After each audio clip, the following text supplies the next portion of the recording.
Bienvenue dans Capital Humain 3.0, le podcast qui explore les nouvelles façons de penser le travail, le leadership et la transformation des organisations. Je suis Johan Darquest et dans chaque épisode, je vous propose un regard décalé, éclairé et profondément humain sur les enjeux RH, managériaux et sociétaux d'aujourd'hui. Prêt à remettre du sens, de la conscience et de l'intelligence collective au cœur de nos pratiques? Alors c'est parti! Alors bonjour et bienvenue dans ce nouvel épisode de Capital Humain 3.0. Donc aujourd'hui, j'ai la joie d'accueillir une femme inspirante, engagée depuis plus de 20 ans dans l'économie sociale et solidaire, sériole andredonneuse, comme elle aime bien se définir, un mot qu'elle a inventé pour redonner au verbe entreprendre toute sa dimension de don, de sens et d'impact. Avec Wunjo, elle œuvre chaque jour pour humaniser la vie au travail, faire respirer les collectifs et remettre le vivant au centre des organisations. Bienvenue Emmanuelle. Merci beaucoup. Bonjour Johan, bonjour tout le monde. Je suis ravi de t'accueillir et de partager ce moment privilégié avec toi, de te découvrir, de faire découvrir aux auditeurs qui tu es, au-delà de ce que tu fais, parce que vous allez voir, il y a de la matière. Et donc pour commencer, Emmanuelle, j'aimerais bien que tu te présentes et notamment introduire cette notion de sériole andredonneuse, si je prononce bien. Yes, merci Johan. Donc je m'appelle Emmanuelle, je vais avoir 46 ans, je suis installée dans le Tarn à côté de Toulouse. Et mon identité professionnelle et mon identité personnelle se convergent et se rejoignent énormément. Donc, j'ai pour habitude de me présenter en répondant à la question finalement, qu'est-ce que tu fais dans la vie? Et je sais à quel point ça peut énerver les gens en général de ne pas réduire qui on est à ce qu'on fait dans notre vie professionnelle. Et je vais être la première à promouvoir ça pour les autres. Pour autant, pour moi, si je suis profondément honnête, et je vais l'être avec toi sur toute cette interview comme je le suis dans la vie, qui je suis et ce que je fais de ma vie professionnelle, en fait, sont des synonymes. Donc oui, je suis maman, j'ai une vie personnelle stable, épanouie, extrêmement heureuse, épanouissante, et surtout qui me donne la stabilité et qui m'autorise l'élan de vivre une vie professionnelle extrêmement dense. Alors, serial entre-donneuse, ça veut dire quoi? Pour répondre à ta question, c'est pas moi qui ai inventé l'expression, je l'ai trouvée un jour sur Internet, comme ces petites pépites que parfois on trouve en surfant, en lisant des articles, etc. Et en fait, ça a tilté comme un insight où d'un seul coup, tu te dis yes, mais c'est exactement ça. C'est la meilleure manière de me définir. Et en plus, moi, je suis une amoureuse des mots et de la communication, donc ça compte pour moi. Ça veut dire quoi être une entredonneuse ou un entredonneur? En fait, c'est comme être entrepreneur ou entrepreneuse, mais avec l'énergie du don. Et pour moi, ça change tout.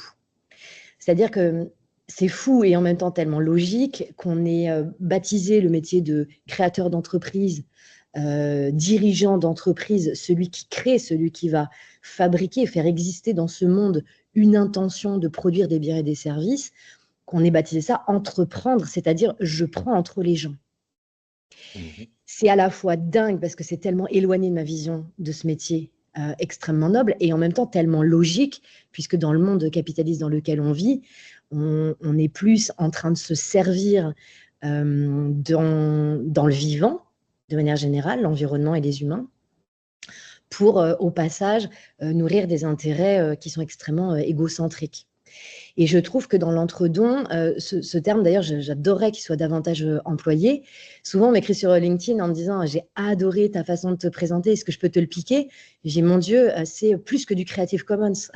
Lâche-toi et c'est pas de moi. » Soyons nombreux à nous présenter comme ça parce que ça change complètement la vision du métier de dirigeant, de créateur.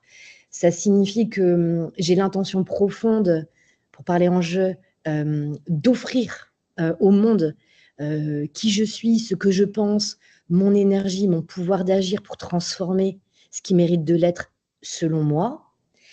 Et en même temps, soyons hyper honnêtes, que j'ai également la conscience qu'il y a un cercle vertueux dans l'énergie, c'est-à-dire que quand je donne, je reçois. Et que quand je reçois, en fait, je me demande, alors c'est souvent non conscient, mais dans ce que je reçois, qu'est-ce qui va pouvoir être transmis dans cette économie circulaire des idées. Mmh. des ressentis, etc. Donc, c'est vraiment un mindset complètement différent, mais je ne peux pas être prétentieuse en me disant «Ah, c'est génial, j'ai inventé un truc». C'est qu'en fait, je ne sais pas faire autrement. Donc, en fait, j'ai même du mal à comprendre qu'on puisse le faire différemment parce que ce n'est pas mon mindset à moi. Voilà. Et écoute, ça a beaucoup de sens et je te remercie pour cette belle présentation qui me fait écho aussi parce que je m'inscris aussi dans cette logique d'entreprendre différemment, d'entre-donner et je partage complètement ton avis par rapport à tout ça. Alors moi maintenant, je me suis dit, quand j'ai commencé à creuser un petit peu et mener ma petite enquête dans ta vie, dans ce que tu communiques, en fait, tu pas un bébé entre donneuses. Ça fait 21 ans que tu as créé des organisations au service du bien commun et je me dis: «Comment ça t'est venu aussitôt en fait cette envie en fait? Et qu'est-ce qui t'a poussé à ça?» La semaine dernière, j'ai fêté même les 22 ans, histoire de me c'est rare qu'une femme veuille se vieillir, tu vois? Ouais, donc ça fait 22 ans effectivement. Qu'est-ce qui m'a poussée à créer des alors j'aime bien dire d'ailleurs des sociétés, je dis plus que je crée des entreprises du coup pour être, mais créer un entre-don, ça veut plus rien dire. Donc je parle de créer des sociétés, pardon pour la parenthèse et j'aime beaucoup l'idée d'utiliser le terme société parce qu'en fait pour moi, quand on crée une boîte, une association, peu importe, un collectif, justement c'est dans l'objectif de faire société. Mais je pense qu'on y reviendra, justement. Mmh. Pourquoi il y a 22 ans, si je me reconnecte à la pépette que j'étais quand j'avais 23 ans, je suis une nana qui a de l'énergie, à en revendre, beaucoup d'optimisme. J'ai tendance à voir le verre à moitié plein et je pense que j'ai une jolie cape de sauveuse greffée dans le dos, liée à mon histoire personnelle. Ce qui fait que naturellement, il y a chez moi cette idée de pouvoir agir, de vouloir agir, de savoir agir et d'obligation d'agir. Mmh. C'est-à-dire que utiliser des minutes précieuses de ma vie à travailler pour qu'au final, ce que je produise n'ait pas de sens, ne soit pas au service de quelque chose qui est aligné avec mes valeurs, je ne comprendrais même pas. Sauf que dans mon petit parcours à l'époque, quand j'avais 22-23 ans, la façon dont je pouvais incarner ce pouvoir d'agir et dont je pouvais honorer cette envie d'être dynamique et d'être au service de la société avec un grand S, je ne l'ai pas trouvé dans le format du salariat. C'est-à-dire que les cadres, les environnements dans lesquels j'étais, même si on a pu me faire confiance, même si on a pu me donner de la liberté, à chaque fois, que ce soit dans des petites boîtes ou dans des grosses boîtes, j'ai fait toutes mes études en alternance, je me disais, mais je n'ai pas la liberté vraiment du quoi et j'ai pas vraiment la liberté du comment.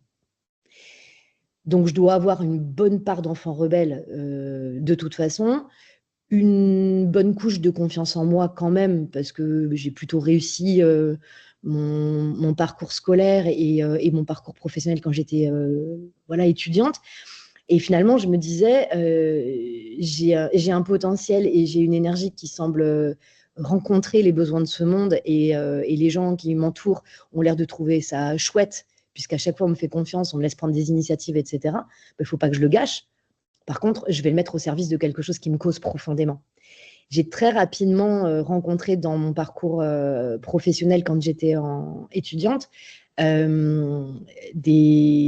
vécu les injonctions paradoxales, j'ai ressenti très vite la souffrance qu'il y avait autour de moi de mes collègues, de mes supérieurs, sans doute parce que je suis quelqu'un de plutôt sensible et empathique. Et donc très rapidement, je me suis dit, en fait, c'est pas possible, ce bouillon-là, il faut que je le mette au service de quelque chose. C'est-à-dire le côté très bulldozer, parce que quand j'ai une idée, il n'y a rien qui m'arrête, c'est depuis toujours. Par contre, jamais en écrasant des humains au passage, voilà, avec de l'éthique. Donc, peut-être que ce qui est important aussi à préciser, l'argent n'a jamais été un moteur pour moi. D'ailleurs, ça a pu être sacrément bloquant dans la première partie de ma carrière, jusqu'à il y a quelques années, puisque mes business ont rarement été rentables. Juste ce qu'il fallait pour survivre. Il y a eu une forme de réconciliation aussi pour moi avec l'argent, ce qui était un parcours d'ailleurs de développement personnel intéressant. Mais en tout cas, comme l'argent au départ n'était absolument pas le moteur, quitte à avoir, cette énergie, deux, que ça fasse sens pour moi et que ça soit aligné avec mes convictions, alors il était évident que c'était au service du bien commun et non pas au service de la création capitalistique. Voilà. Et puis, je pense que quand on rencontre la famille, enfin, l'économie sociale et solidaire, cet immense pan de l'économie que moi je considère comme une famille, quand on la rencontre, très rapidement, on sent si en fait ça vibre à l'intérieur ou pas. Mm. Et j'ai eu la chance de rencontrer l'ESS très rapidement dans ma carrière, là où je pense qu'aujourd'hui encore, plus de 60% des chefs d'entreprise n'ont jamais entendu l'acronyme ESS, Mm. ce qui est ouf, mais après Ouais. tout, ce qui est de notre faute, parce qu'on est beaucoup dans le faire et très peu dans le faire savoir. Moi, ça a vibré immédiatement et je me suis dit, mais en fait, yes, mais de toute façon, comment est-ce qu'on peut décemment oser réunir des hommes et des femmes autour d'un projet commun si ce n'est pas au service des humains? Voilà. Et ça a vraiment du sens. Et d'ailleurs, pour preuve, tu sais, le SS est un des secteurs où il y a le plus de croissance actuelle. On est en train de changer de modèle. Et je trouve que c'est bien que tu sois inscrit dans cette dynamique-là très tôt. Et donc, voilà. Je voulais juste rebondir aussi sur, tu n'as pas parlé de ta boîte, ton petit bébé, Wunjo. Et Mm. comment, comment tu as envie, en fait, eu envie de créer Wunjo et à quelle mission, on va dire, au sens large d'intérêt public, ça répond? Ok. Alors évidemment, comme toute création, c'est multifactoriel. Donc, il y a eu ma première boîte que j'ai créée en 2003. Elle a donné naissance à une deuxième, à une troisième, à une quatrième, etc. Wonjo, c'est le nom d'une marque aujourd'hui que j'ai créée en 2020 et qui correspond à comment dire, un deuxième chapitre de ma vie professionnelle, si on pouvait le dire comme ça. J'irais même un troisième d'ailleurs, mais bref, peu importe. Et donc, la création de Wunjo en 2020 répond à un faisceau d'indices, à une histoire mosaïque de plusieurs événements, de rencontres, d'expériences qui m'ont amené à d'évidence créer cette marque, ce nom, ce concept, cette vision extrêmement disruptive et polarisante de notre secteur qui est la qualité de vie au travail et de nos activités. Et si je devais mettre des mots comme des cailloux sur le chemin, il y aurait d'abord le fait que dans les années, allez, on va dire de 2010 à 2015, de plus en plus, on nous demandait dans la boîte enfin, dans les boîtes que je dirigeais à l'époque, on faisait du conseil et de l'accompagnement en communication, en management et en conduite du changement. Hein, ça a été toute la première partie de ma vie.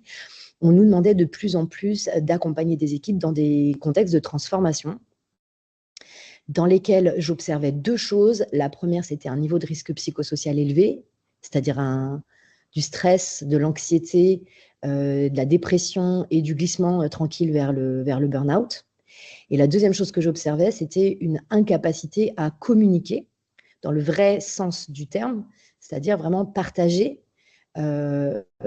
informer, écouter, dialoguer, trouver des issues communes qui puissent plaire et convenir aux différentes exigences humaines et opérationnelles. Et en fait, d'abord, il y a eu ça, ces accompagnements-là, où j'étais très régulièrement confrontée avec mes équipes au PFH, donc au putain de facteur humain. Et donc, on voyait bien qu'à un moment donné, on ne pouvait plus juste écrire des stratégies de communication ou accompagner avec de la gestion de projet agile ou je ne sais pas quoi. Il fallait aller écouter l'humain et toucher l'humain. Le deuxième faisceau, ça a été la chance dans ma vie professionnelle de pouvoir avoir des interventions dans des services de prévention santé-travail, des SPSTI, même pour être très clair, en interentreprise, ce qu'on appelait les médecines du travail à l'époque, et de les accompagner pendant de nombreuses années. On accompagnait plusieurs, notamment dans le cadre des réformes, et donc d'être acculturé de l'intérieur à toute la puissance de la prévention santé-travail. Donc, je suis une profonde amoureuse du métier des services de prévention santé-travail. Je comprends et je défends le sens profond de leur métier. Et en ayant vécu à l'intérieur ce combat de lumière qu'ils mènent et que ces hommes et ces femmes mènent pour éduquer, éveiller, anticiper, prévenir et voir à quel point c'est complexe et qu'on les réduit à de la veille, ce qui est quand même très important, mais surtout à des interventions curatives, en fait, ça avait réveillé chez moi un côté militant. Bon. Et donc, je les accompagnais en communication interne et en communication externe. Donc j'étais l'une des ambassadrices, quelque part, de leur message. La troisième chose, c'est que la vie m'a offert un très grand enseignement, très violent, mais très fort, un cadeau mal emballé, qui s'appelle le burn-out. Mm. Mars 2015, je suis tombée. À l'époque, j'avais quand même plusieurs boîtes, il y avait du monde, il y avait de l'activité, il se passait plein de trucs. J'avais plus d'une dizaine de mandats en parallèle de mes boîtes, hein, et des mandats un peu lourds dans des syndicats et des mouvements sociétaux. Et en fait, je me suis rendu compte dans mon chemin de reconstruction qu'on pouvait être un patron et s'abîmer tout seul. Est-ce que tu en veux à qui quand tu es un patron et que tu viens d'épuisement professionnel, tu vois, difficile d'en vouloir à ton manager ou à ton boss. D'avoir fait l'expérience dans ma chair, alors que je suis formée aux sciences humaines, à 1 milliard de techniques de coaching, que j'accompagnais des humains au quotidien, à me rendre compte que finalement les cordonniers sont les plus mal chaussés et qu'il y a toujours des trucs qui ne fonctionnent pas en moi pour que je me sois autorisée d'en arriver à cette auto-maltraitance ultime. Me rendre compte qu'il y avait des choses autour de moi qui ne fonctionnaient pas non plus et un environnement pathogène, puisque ce qui génère le burn-out, c'est des facteurs intrinsèques et personnels et des facteurs exogènes et liés à l'environnement. En fait, arriver à prendre conscience de tout ça et à me dire, mais en fait, j'étais tellement le nez dans le guidon, tellement non connectée, consciente, mais non connectée à ce que profondément je ressentais et à quel point j'étais en déconnexion avec les vrais rails de ma vie. Ben ça a généré, voilà, entre les accompagnements où je voyais la dimension humaine, le goût de la prévention centrée de travail, mon expérience personnelle, ben là, 4e cadeau de la vie, le confinement. Trop génial. Enfin, moi, j'ai adoré cette période-là parce qu'on a été confinés dans nos intérieurs de maison, mais on a été confinés dans nos intérieurs Au d'âme. sens large. Et avec pause sur l'effervescence de la vie, quelle qu'elle soit, et notamment professionnelle pour moi. Ce qui m'a amené à faire un peu mon ikigai perso. Je ne connaissais pas le concept à l'époque, mais j'ai regardé comment je pouvais aligner les planètes et j'ai découvert en 2020 l'acronyme QVT. Je l'ai découvert. Donc, à partir de là, j'ai commencé à me documenter, etc., etc. Et c'est comme ça qu'est né le projet Wonjo. Ok. Donc, du coup, ça a beaucoup de sens, hein, il y a un fil conducteur qui se dessine et c'est intéressant parce qu'au-delà de proposer des actions, c'est aussi ton récit de vie aussi que tu transmets à travers Wonjo. Donc, Oui. alors justement, j'aimerais voir ta vision justement de là, tu parlais de la QVT, donc la transition est toute trouvée. Quelle est ta vision justement actuelle de la qualité de vie et conditions de travail, les dérives que tu peux constater et qu'est-ce que tu amènes de différent justement dans une approche peut-être plus pragmatique? Ok. Peut-être que ce que je vais faire, si tu m'y autorises, c'est pas répondre Mmh. à la première partie de ta question Oui. sur les dérives et les problèmes, mais plutôt partager ma vision pour commencer par quelque chose de positif. Et à la limite, du coup, je pense que les auditeurs et les auditrices comprendront bien ce que je Où tu vas. décris Mmh mh. avec un E à la fin des approches actuelles. Mais je pourrais y revenir parce que j'ai un esprit critique un peu acerbe et que si tu me chauffes, je suis je suis capable en tout cas, de livrer ma vision des choses. Alors, en fait, si on reprend donc cette histoire et l'idée de créer Wonjo, la découverte pour moi de la qualité de vie au travail, etc., en étant une femme de lettres, fille de prof et amoureuse des choses qui existent et qui méritent d'être honorées, j'ai pris le sujet par le départ. Une démarche académique qui est parfois assez étrangère aux gens du terrain et qui parfois est beaucoup trop poussée pour les universitaires, selon moi. C'est quoi cette espèce de voie du milieu? Et prendre les choses par le début, c'est d'aller chercher une définition. C'est con, hein, la définition. Donc la qualité de vie au travail, c'est un sentiment de bien-être au travail, perçu individuellement et collectivement. Et la suite de la définition dit qui englobe, et là, il y a une liste de déterminants. Donc la qualité de vie au travail, c'est un sentiment de bien-être au travail. Donc déjà, je me suis dit, mais en fait, si on a envie de prendre soin de la qualité de vie au travail, il va falloir qu'on prenne soin d'un sentiment. Bon, bah voilà, hein, la messe est dite, quel bordel. Comment on peut prendre soin de son propre sentiment et des sentiments des autres dans une époque et dans une société, pour parler que de la France, où les émotions ne sont encore absolument pas, la connaissance des émotions, l'appréhension des émotions, la régulation des émotions, l'expression des émotions ne sont absolument pas encore culturelles. Donc en fait, on a dès le départ, et c'est ce qui explique la QVT qui se traduit par des dispositifs périphériques de confort, de bien-être, de plaisir, qui n'a absolument rien à voir avec le travail avec un grand T, baby-foot et compagnie, parce qu'en fait, le sujet est d'une complexité hors norme, parce qu'un sentiment et le monde émotionnel, c'est déjà de soi à soi, c'est un joyeux bordel. Mais en C'est plus, sûr. on est en train de dire qu'il va falloir prendre soin des sentiments des autres, avec toutes les notions de responsabilité derrière, etc. Donc, déjà, je me dis, mon Dieu, je viens de mettre le doigt dans un truc extrêmement compliqué. Je comprends bien qu'au ministère du Travail, on recommande plutôt de négocier des accords télétravail et de prendre soin des conditions matérielles de travail, parce que comment ça se voit. Mais mon Dieu, c'est qu'un petit bout du sujet. Ensuite, je continue de creuser. Si on dit que c'est un sentiment de bien-être au travail, je me suis dit, il y a quand même bien un loulou sur cette planète qui a défini ce que c'est que le bien-être au travail. Et là, figure-toi qu'il faut arriver page 250 de Google pour arriver à la définition qui a été produite, tu sais, par une toute petite TPE du fin fond du Cantal qui s'appelle l'OMS. Et en 1979. Donc ça fait très exactement 45 ans, c'est mon âge, je suis née en 79. Ça fait 45 ans que la définition du bien-être au travail, elle a été posée par l'Organisation mondiale de la santé et qu'elle est inconnue au bataillon. Pour cause, elle est complexe. Pourtant, est-ce que c'est parce que c'est compliqué qu'il faut la mettre de côté et ne pas l'écouter, ne pas chercher à la comprendre et encore plus à la mettre en application? Et donc, la définition du bien-être au travail de l'Organisation mondiale de la santé, ça dit que le bien-être au travail, c'est la perception d'un sentiment. Donc, allez, on rajoute des couches, une perception d'un sentiment qui est un sentiment impermanent, c'est un sentiment dynamique, c'est le mot dynamique qui est mis dans la définition, qui provient d'une harmonie, donc vraiment d'un équilibre non conscient, d'une harmonie intérieure entre mes aptitudes, mes besoins et mes aptitudes, mes besoins et mes aspirations, et l'expérience que je vais faire du milieu du travail, c'est-à-dire de ses contraintes et de ses possibilités. Donc, en cherchant la première définition, je me dis, j'ai un gros os. En cherchant la définition, je me rends compte que c'est extrêmement complexe. Mais comme c'est complexe, ça m'excite intellectuellement. Et donc, à partir de là, j'ai lancé des travaux de recherche sur la question de cette harmonie, comment on pouvait prendre conscience de cette harmonie entre nos besoins et l'expérience qu'on fait du travail.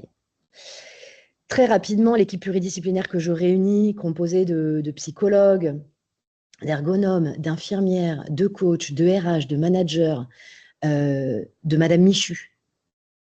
Pendant le confinement, tout le monde était à l'arrêt, ou quasiment. En tout cas, autour de moi, j'avais de la bande passante, donc c'était génial. Je leur dis, OK, concrètement, quels sont les déterminants qui ont un impact sur votre sentiment de bien-être au travail? En parallèle de ça, je fais des lectures et des recherches. J'arrive à faire une cartographie au bout de plusieurs mois de 274 déterminants qui ont un impact sur notre sentiment de bien-être au travail. Donc, autant te dire que s'il faut aller analyser comment ça va pour moi sur 274 déterminants, en fait, c'est pas possible. Et c'est peut-être aussi pour ça qu'il n'existe pas de baromètre qui propose ça.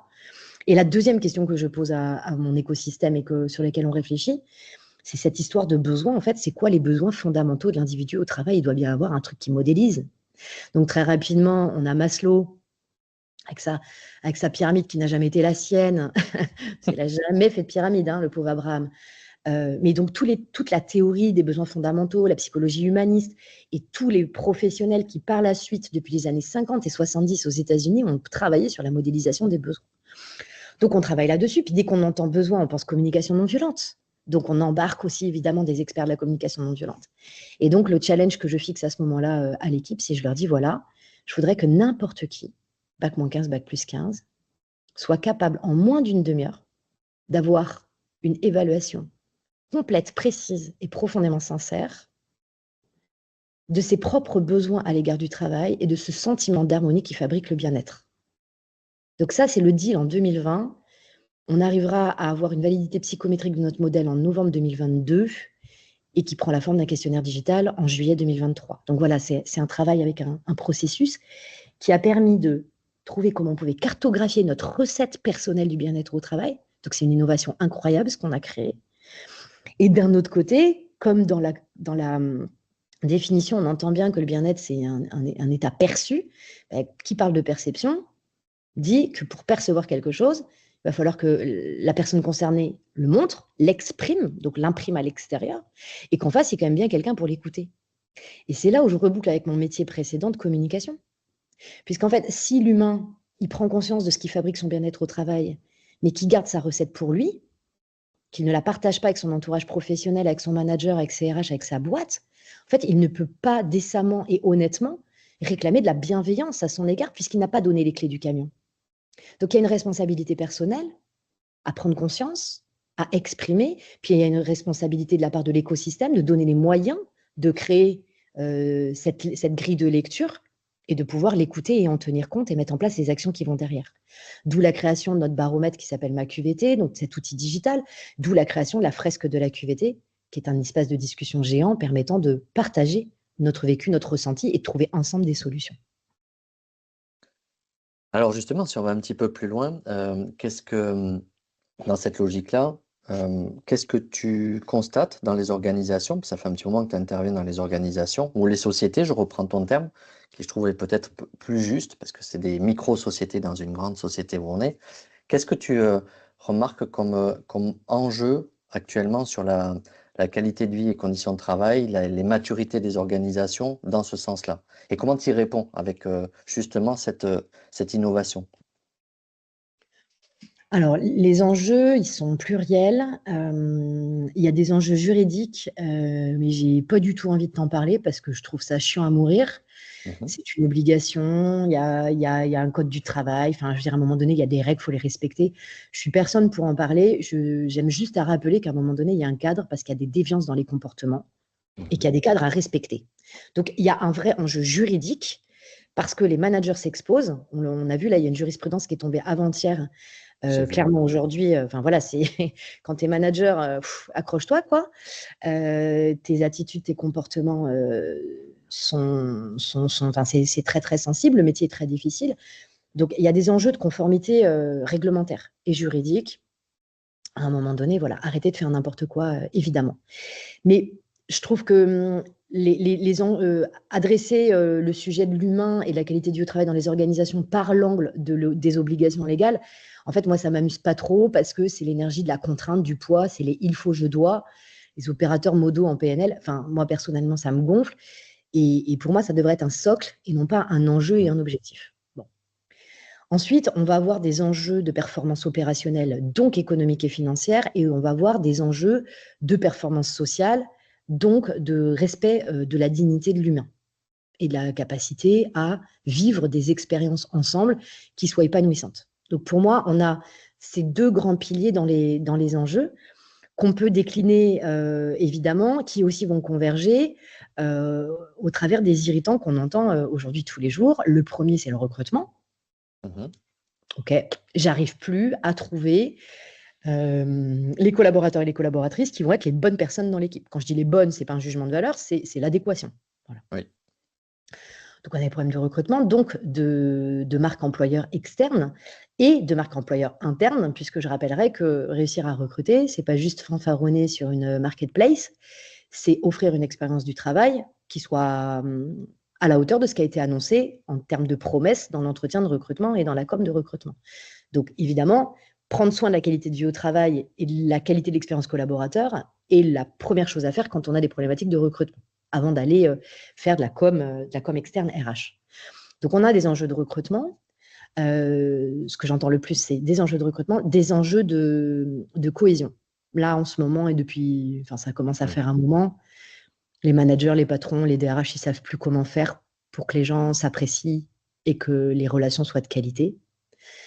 Je crois que c'était écrit que ça allait se passer comme ça, parce que, en tout cas, selon moi, il y a des carences éducatives gigantesques qui font on ne nous a pas appris à relationner, qu'il y a un manque de conscience de soi, de ce qu'est une relation, de la diversité et de la richesse qu'elle représente. Enfin, voilà, il y a des gros trous dans la raquette. Et à mon sens, d'ailleurs, j'ouvre la parenthèse et je la referme, mais le monde du travail, pour moi, est un lieu d'éducation populaire et devrait C'est se clair. regarder comme ça et, voilà, et agir en tant que tel. Et donc, du coup, on se retrouve aujourd'hui avec des équipes où, en résumé, l'irritant qui est mentionné, c'est les conflits. Madame Michu est à deux doigts de crever les pneus de Bernadette, quoi. Voilà. Des managers qui dégoupillent, qui savent plus comment gérer les bestioles. Voilà. Donc, des gros enjeux de cohésion. Et allez, si je devais te donner un troisième irritant majeur, on est sur ce qu'on appelle le désengagement, la démotivation, mais que j'aime pas regarder sous l'angle juste les gens, c'est des feignants, c'est des salariés, ils pointent 35 heures. Non, c'est qu'en fait, à l'intérieur, il y a un truc qui connecte plus, Ouais. où le métier perd son sens et où je vais être tellement engagée que je vais être moi-même en train de me désinsérer professionnellement, puisqu'on rappellera que le premier facteur de la désinsertion professionnelle, c'est le travail, mais c'est le travail mal fait, mal vécu, le travail C'est dans ça. lequel on ne se reconnaît pas. Et donc, avec le symptôme dont on parle, qui est évidemment l'épuisement professionnel, qui est le syndrome des temps modernes. Donc voilà, pour répondre à ta question, mais de manière, j'ai envie de dire, un peu macro quand même, il y a enjeu de recrutement, enjeu de cohésion et de qualité relationnelle, et enjeu de mal-être au travail qui amène à des situations extrêmement délétères sur le plan de la santé. Tu sais, tout ce que tu viens de dire, c'est intéressant parce qu'en plus, je connecte avec ce que tu as mentionné par ailleurs. Tu parlais de société. Finalement, l'entreprise, c'est une microcosme, une micro-société qui reflète les enjeux externes de ce qu'on connaît. Et tout ce que tu viens d'expliquer dans le giron de l'entreprise, on le connaît ailleurs. Donc, et ce que j'ai bien aimé dans ce que tu as dit, c'est la notion de sociabilisation, c'est-à-dire que l'entreprise et l'école, et selon moi aussi, c'est les deux derniers remparts où c'est une place où on réapprend à vivre ensemble, parce que les institutions sont désengagées sur cet aspect-là. Et tu as tout à fait raison, hein, c'est un enjeu crucial, l'entreprise, pour apprendre à mieux relationner. Donc, Mmh. Mmh. alors justement, dans ces démarches-là, tu as quand même une singularité avec le cabinet Wunjo, et puis que tu amènes avec ta propre singularité. Qu'est-ce qui fait la différence justement dans cette approche, je dirais, avec une teinte un peu de développement aussi de l'être humain, avec ce modèle qui est imprégné? Et comment tu amènes ça dans l'entreprise et comment c'est perçu? Parce que c'est quand même une vraie singularité, ton approche. Nous, on aime bien dire qu'on est disruptif et qu'on est polarisant parce qu'on s'inscrit globalement en faux avec ce qui nous est prescrit par tout là-haut Mhm. et qu'on voit que sur le terrain, nos confrères, ils ne partagent pas nos points de vue. Pour autant, dans notre com, quand je présente la boîte, je préfère expliquer qu'on a une approche qui est pleine de bon sens. C'est-à-dire que l'innovation dont on fait preuve, c'est encore une fois, on part des définitions, on observe ce qui se passe sur le terrain et on met en place des solutions qui sont juste du bon sens. Par quel angle je pourrais prendre la chose? Je vais prendre l'écoute salariale. On dit, on veut prendre soin de la performance de la boîte, opérationnelle, économique, financière. On a compris que finalement bien-être et bien faire étaient les deux faces d'une même pièce. Donc du coup, il faut qu'on s'occupe des gens pour qu'ils aillent bien. OK. Bon, ça sonne souvent plus sous la forme d'un constat un peu avec le ton que j'ai employé que d'un élan vital, voilà, très congruent. Mais peu importe, au final, c'est comme l'argent, c'est pas sale, ça dépend de ce qu'on en fait. Moi, à partir du moment où j'ai en face de moi un dirigeant qui me dit j'ai compris qu'il faut que les gens ils soient bien, s'il a dû en chier pendant 10 ans et que ça a bougé tout son système, à la limite, c'est pas grave parce que maintenant, il veut y aller. OK. Donc, s'il est question d'aller prendre soin du bien-être au travail, de la qualité de vie au travail des gens, on est d'accord qu'il va savoir, tout l'enjeu va être d'arriver à comprendre ce qui se passe pour les gens. Mais comprendre vraiment, c'est-à-dire savoir vraiment ce qui se passe. Et pour savoir vraiment, il y a une co-responsabilité, puisqu'il y a un émetteur et un récepteur. Donc, il y a la responsabilité du travailleur qui, lui, doit exprimer ce qui se passe pour lui, ce qu'il pense et ce qu'il ressent. Mhm. Donc, avec tout l'enjeu derrière de la sécurité psychologique qui est absolument nécessaire et des ressources à mettre à sa disposition, et parfois avec une forme de révolution culturelle qui ne peut pas se faire du jour au lendemain, on l'entend bien. Et de l'autre côté, la responsabilité du manager, de l'organisation, d'être en capacité d'accueillir, d'écouter vraiment et d'accueillir, et de faire quelque chose de ce qu'il a entendu. Parce que aujourd'hui, ce qu'on voit, c'est parfois des baromètres ou des démarches d'enquête où on va commencer à toucher les vrais sujets. Mais maintenant qu'on a ouvert la boîte de Pandore, qu'on a vu qu'il y avait des petits cacas dedans, vite, on remet le couvercle par-dessus. Mais les gars, je vous ai écouté, vous voyez, vous avez eu un espace d'expression. Ah oui, mais alors, la parole libérée non utile, non utilisée, c'est le pire du pire. Ouais. Parce que là, c'est déceptif, contre-productif. Enfin, à ce moment-là, il valait mieux continuer l'omerta générale et pas aller ouvrir cette merveilleuse boîte de Pandore. Bon, boîte de Pandore dans laquelle il y a aussi plein de pépites, mais ça, à la limite, on pourra y revenir. Donc, pour moi, déjà, la base, c'est de pratiquer une écoute salariale de qualité. Ça veut dire offrir les moyens de répondre à la question « Comment ça va pour toi ?» Mais attention, je n'ai pas dit « Que penses-tu de ton entreprise ?» Quel regard portes-tu sur ton employeur ? Est-ce que tes conditions de travail, que penses-tu de tes conditions de travail ? Non, non, c'est comment ça va, ton Comment tu cœur. te sens? Ouais. Et oui, comment tu te sens ? Le sujet, c'est pas ce que tu penses de l'extérieur. Le sujet, c'est qu'est-ce qui se passe pour toi à l'intérieur. Et c'est là où nous, on se dit disruptif, parce qu'aujourd'hui, on est les seuls sur le marché à poser cette question-là. Et en plus, à offrir la solution qui permet en moins d'une demi-heure d'avoir cette cartographie, d'avoir cette réponse, avec un résultat, un rapport qui est autoportant et qui est communicable et qui devient un outil de dialogue avec soi et avec les autres.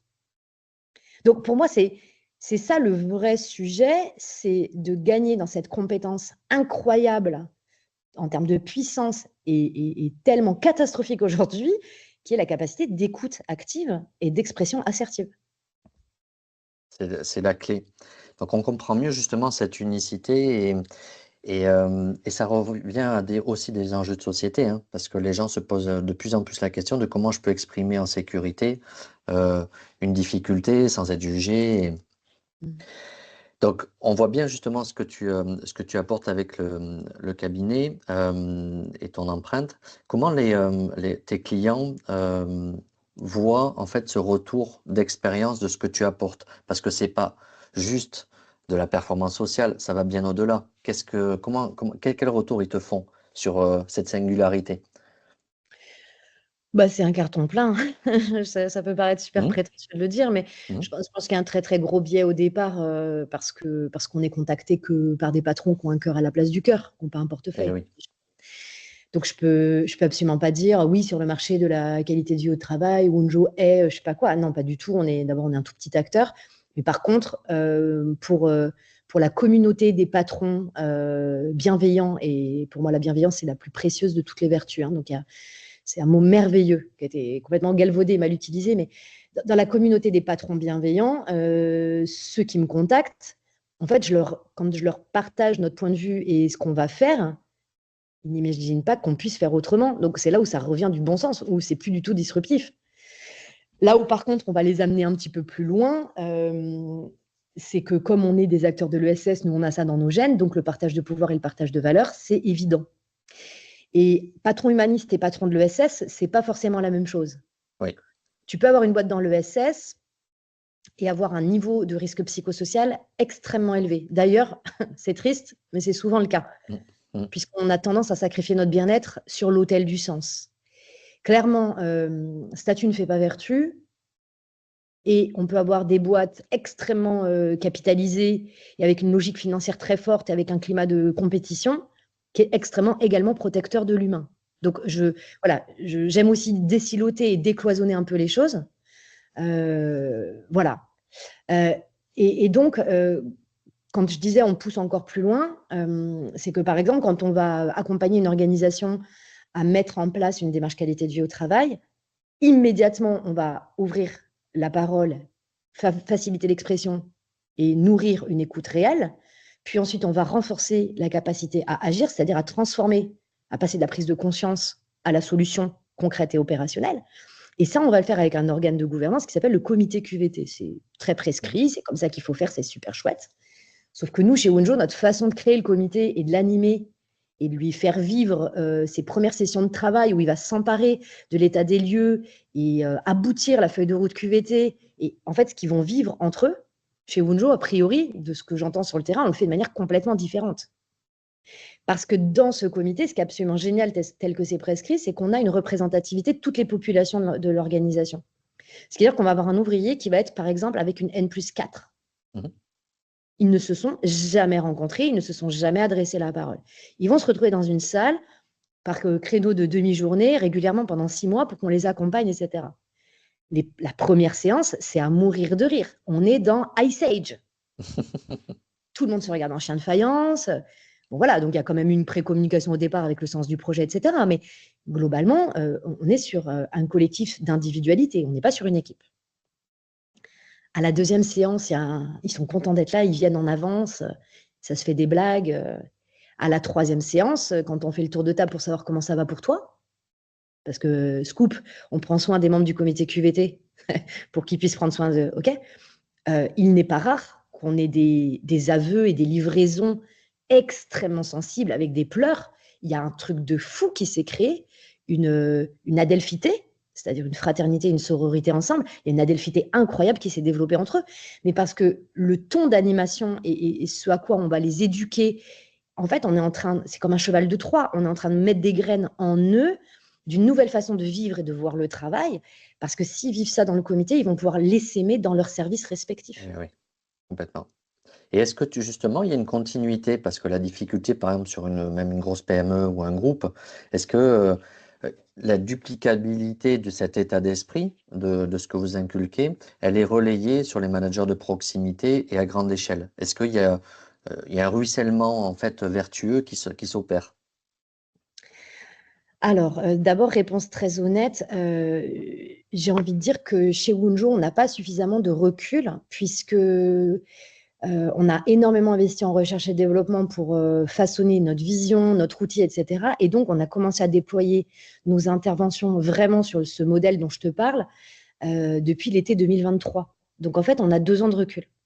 Qu'on est vraiment des tout petits pitchouns dans l'histoire. Ce qui veut dire qu'aujourd'hui, entre les premiers qui nous ont fait confiance et les derniers, il peut y avoir 2 ans d'écart. Et donc, je n'ai pas forcément le recul sur la façon dont ça a pu être essaimé, puisque le temps de discuter, de réaliser la fresque, d'accompagner le comité et de mettre en place des actions, il y a quand même un délai qui est assez incompressible, qui n'est pas tant lié à nos interventions à nous, d'ailleurs, que plutôt le process de décision en interne et l'organisation que ça demande en interne. Pour autant, les retours qu'on a, en fait, nous, on va les avoir de la part des comités QVT quand ils reviennent en réunion sur du suivi, parce qu'après, on les accompagne plus que sur une fois tous les 6 mois, ou parfois une fois par an quand ils sont autonomes, ce qu'on leur souhaite profondément, hein, c'est vraiment ça qu'on veut. Et les retours qu'on va avoir, c'est que la transformation culturelle qui était déjà sous-jacente à cette démarche QVT, parce que c'est quand même un prérequis, hein, on ne nous fait pas venir s'il n'y a pas une intention profonde, voilà. On sent que les choses se sont renforcées et c'est surtout sur la qualité de la relation et du dialogue justement managérial qu'on a de l'impact qu'on sait mesurer.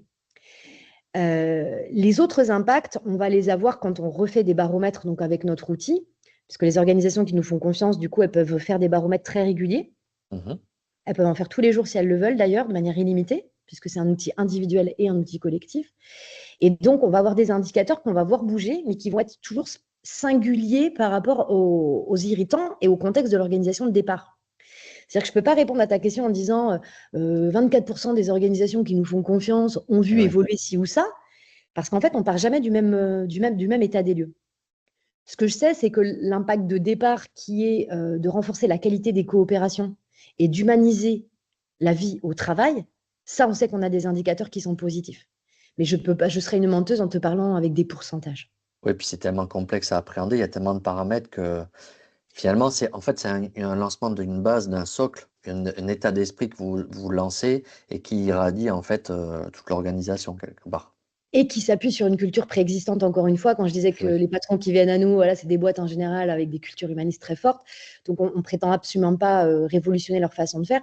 Par contre, la pousser encore plus loin et amener cette compétence, encore une fois, d'écoute et d'expression. Il y a l'histoire des rapports de pouvoir aussi, Johan, tu vois, qui est en filigrane de nos échanges depuis le début.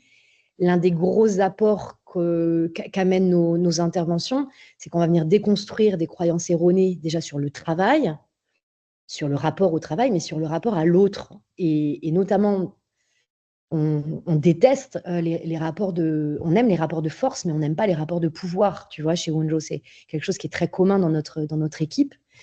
Les rapports de pouvoir homme-femme, les rapports de pouvoir patronat-salariat, alors ça nous dépasse absolument littéralement, mais aussi les rapports de pouvoir entre Bernadette et Ginette. Hein. Mmh. Et ça, on voit les équipes qui petit à petit gagnent, je vais oser le terme, mais en maturité psychologique, dans leur conscience d'elles-mêmes en tant que personnes, dans leur conscience de ce qui se joue dans leur relation et dans leur envie de faire primer la relation sur le fait d'avoir raison. Et oui, parce que dans le pouvoir, finalement, ce qui se joue, parce que tu l'as expliqué en introduction, tu vas aller chercher l'intime, les émotions. Donc, quand tu déconstruis euh, tous ces schémas qui sont liés aux émotions, du coup, en fait, ça fait tomber en fait la notion de vouloir ce pouvoir. Donc c'est Bah, intéressant, justement, cette clé d'entrée que vous avez. ouais. Et même de se dire, parce que le mot pouvoir, moi, c'est un mot que j'adore, parce que pouvoir, c'est avant tout, je le peux, tu peux. Hein. Oui. Enfin, voilà, c'est la capacité à. Euh, dans cette notion de pouvoir, quelque chose qui fait tilt très très fort aujourd'hui chez les décideurs et les managers et qui leur donne envie d'investir dans la qualité de vie au travail, c'est que derrière le mot pouvoir, il y a le mot responsabilité. Et qu'aujourd'hui, les dirigeants et les managers, alors je ne parle même pas des RH que je vais mettre dans l'équipe de direction, en ont ras-le-bol Mm. de porter la responsabilité de C'est la clair, santé mentale des gens. c'est clair. Ce fardeau, Mais sur lequel, en plus, c'est une hérésie, un jour, d'avoir fait croire que le bonheur, c'était quelque chose qui va se déléguer en termes de gestion et que c'est la faute du manager si les gens sont malheureux et que c'est grâce au patron que les gens seraient heureux. D'ailleurs, c'est marrant parce que c'est rarement grâce. Hein, c'est souvent de la culpabilité derrière la responsabilité. je Voilà. te rejoins.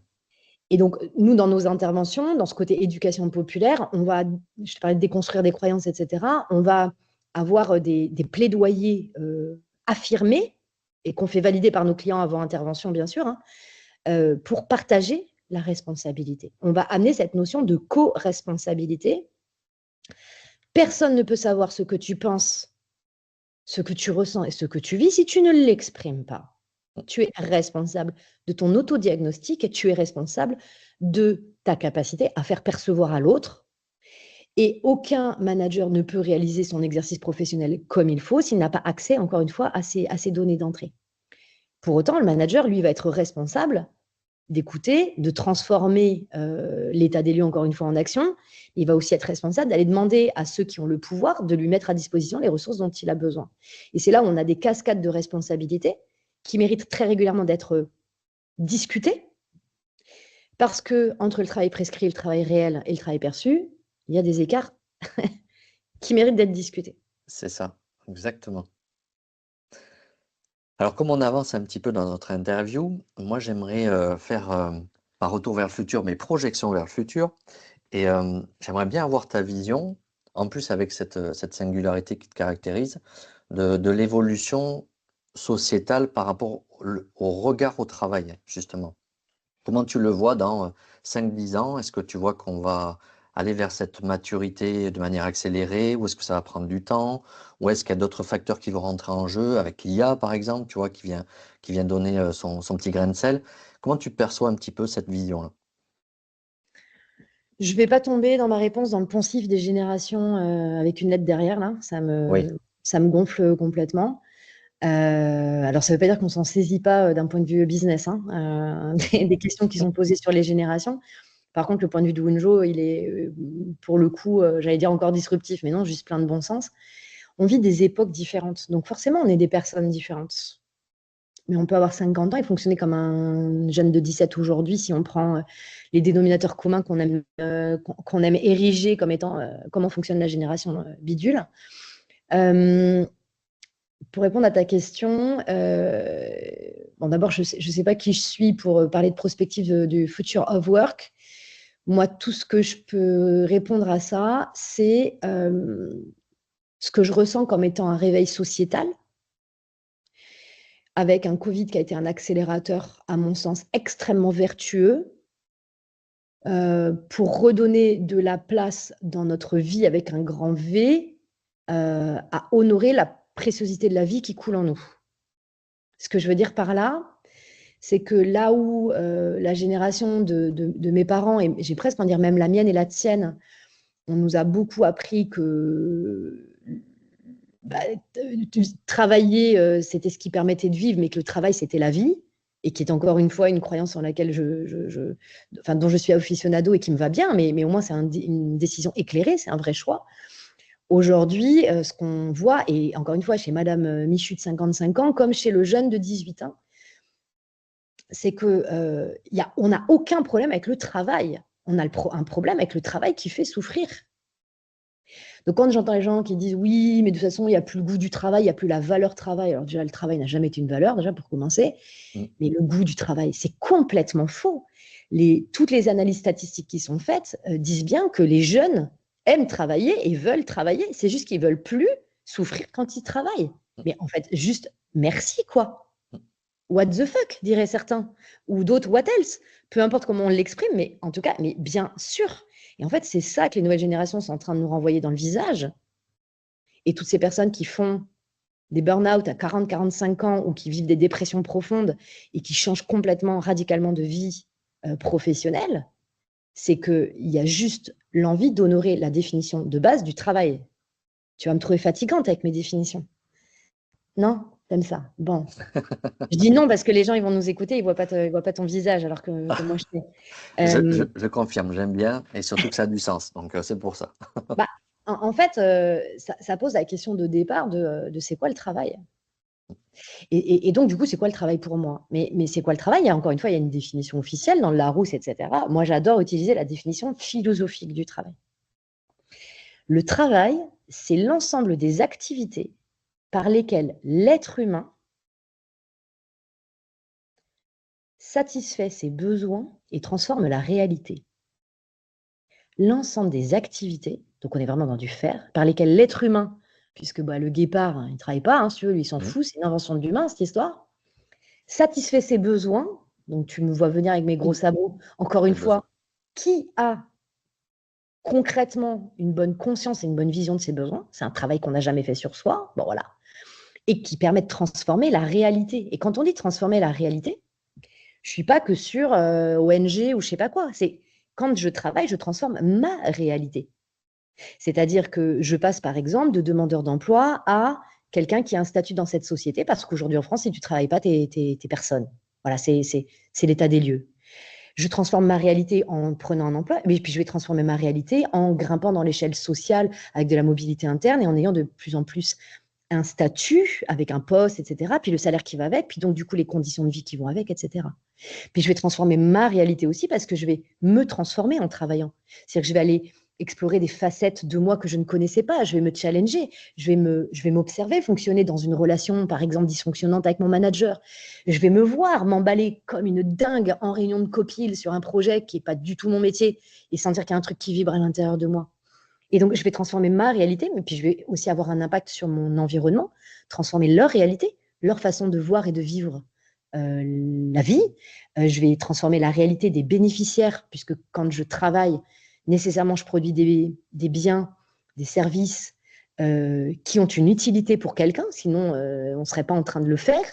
Donc, à moi de voir comment est-ce que je veux colorer cette transformation, est-ce que je veux le faire d'une manière ou d'une autre, mais dans tous les cas, j'ai un impact sur l'autre.